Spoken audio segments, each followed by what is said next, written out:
তোমরা যদি নজর লাগা বা ইভিল আইতে বিশ্বাস করো তাহলে তোমরা ভিডিওটা দেখতে পারো, নজর স্ক্রল করে বেরিয়ে যাও। যারা নজর লাগাতে বিশ্বাস করো, যারা নজর লাগাতে ভয় পাও, যারা নজর লেগেছে বলে নিজের লাইফে এক্সপিরিয়েন্সটা আছে, এই ভিডিওটা তাদের জন্য আমি অলরেডি বলেছি। তো কি এটা নিয়ে আমরা চলো কথা বলি। প্রথমত নজর লাগা যে কনসেপ্টটা, সেটা কি আমি আগে বলি সেটা কি এক্সিস্ট করে? হ্যাঁ করে।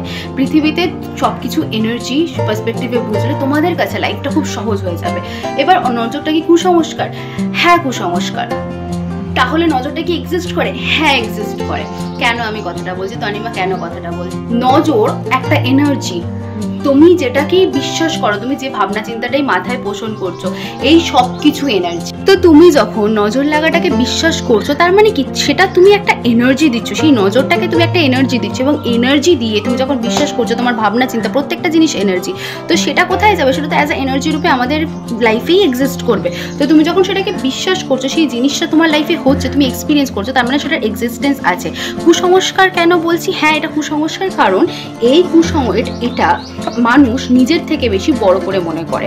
যেমন এই নজরটা যদি এই জিনিসটা হয়ে থাকে, মানুষ যদি এখানে এক্সিস্ট করে, নজরটাকে মানুষ এইভাবে দেখে, নিজের থেকে অনেক বড় কিছু। এটা কুসংস্কার, কারণ এই সম্বন্ধে মানুষের ধারণাটা খুব কম আছে। এই কার্ডগুলো এখানে মেজর আরকানার উপরে মেজর আরকানা আসছে। নজর হচ্ছে এমন একটা এনার্জি যেটা আমাদের মধ্যে একটা বিলিফ সিস্টেমে এক্সিস্ট করে, এবং তুমি তোমার যে টাইম লাইনে এই মুহূর্তে দাঁড়িয়ে যেখানে আছো, তুমি ধরো টাইম লাইনে এখানে আছো, তোমার টাইম লাইন এবং তোমার আইডেন্টিটির সাথে যে নজর দিচ্ছে, যে কারণে সেই এনার্জিটা ক্রিয়েট হচ্ছে, দেখো তোমাকে দেখে কারো ভালো লাগছে না, তো তার একটা নেগেটিভ এনার্জি, নেগেটিভ ফিল্ড তৈরি হচ্ছে। তো সেখানে দাঁড়িয়ে যদি তার এনার্জির সাথে তোমার এনার্জি ম্যাচ করে যায়, সো দেন অবশ্যই তুমি নজর এনার্জির সাথে কানেক্টেড হলে তোমার সাথে, তাহলে সেই এনার্জিটা কানেক্ট করছে। এটাই হচ্ছে আসল রিয়েলিটি।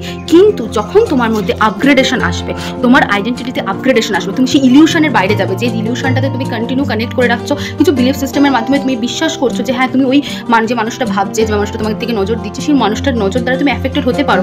এরকম আনলিমিটেড পসিবিলিটিস আর থাকে ইউনিভার্সে, ঠিক আছে? সেই পসিবিলিটিসটা থেকে তুমি যে পসিবিলিটিটা চুজ করবে এবং নিজেকে যখন আপগ্রেড করবে, তো তোমার টাইম লাইন জাম্প হবে, এবং যখন তোমার টাইম লাইন জাম্প হবে, সেই টাইম লাইন জাম্প থেকে তুমি সেখানে নিজেকে হিল করবে, হিল করে তুমি সেই নতুন একটা আইডেন্টিটি এমবডি করতে পারবে। নজর দেওয়া লাইফটা যেমন এক্সিস্ট করে, নজর ছাড়াও লাইফটা এক্সিস্ট করে, ইভিল আই ছাড়াও লাইফ এক্সিস্ট করে। যেমন আমার লাইফে নজর কেউ কখনো দিলে এখন আমার সাথে সেটা অ্যালাইনমেন্টে আসবে না, কারণ আমি আমার টাইম লাইন জাম্প করেছি, আমি আমার আইডেন্টিটি শিফট করেছি।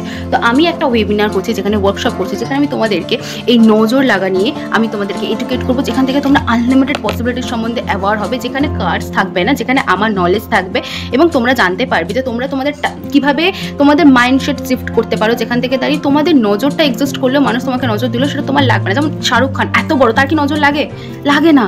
তার কি লাগতো না? হ্যাঁ লাগতো, সে সেটা শিফট করেছে। তুমি কিভাবে সেই শিফটটা আনবে সেটার জন্য, তোমরা যদি এটার ব্যাপারে ইন্টারেস্টেড হও, আমাকে ডাইরেক্টলি ডিএম করো।